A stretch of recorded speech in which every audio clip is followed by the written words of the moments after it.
ஒவ்வொரு குளத்திற்கும், ஒவ்வொரு மலைக்கும், இயற்கைக்கும், வீட்டிற்கும் சம்பந்தம் உண்டு. அப்போ மரம் எங்க வரலாம்னா, தெற்கு பக்கமும் மேற்கு பக்கமும் சாதாரணமாக நீங்கள் மரத்தை வைத்துக் கொள்ளலாம். தென்மேற்கில் வைத்துக் கொள்வது சாலச் சிறந்தது. இப்ப கிழக்கு ஃபுல்லா ஒரு சைட்ல நான் பார்க்க போனேன். அப்ப அவங்க என்ன பண்ணாங்கன்னா, ஒரு 20, 30 தென்னை மரம் கிழக்குல வச்சுட்டாங்க. அந்த வீட்டுல இருக்கக்கூடிய ஓனர் தண்ணி அடிக்கிறாரு. அந்த அம்மாவுக்கு நான் மரத்தை வெட்ட மாட்டேன்னுச்சு வாஸ்து பார்க்க சொல்லும்போது. நான் மரத்தை வெட்டிருமா அப்படின்னா, மரத்தெல்லாம் வெட்ட முடியாது சார். அப்போ உங்க வீட்டுக்காரர் தண்ணி அடிப்பாரு.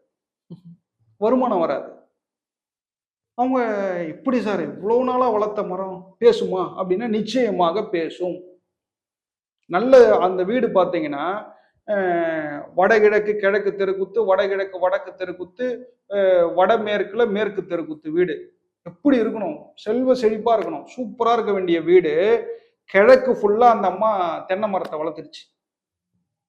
அப்ப அந்த மரத்தை வெட்டுமா அப்படின்ன உடனே மனசு கேட்காம தான் வெட்டினாங்க. வெட்டினதுக்கு அப்புறம் வாழ்க்கை மாறுது. அப்போ ஒரு இயற்கையா இருக்கக்கூடிய ஒரு மரம் அதை வெட்டப்பட்டால் நம்ம வாழ்க்கையை மாற்றுமானா நிச்சயமாக மாற்றும். அது செஞ்சவங்களுக்கு மட்டும்தான் புரியும்.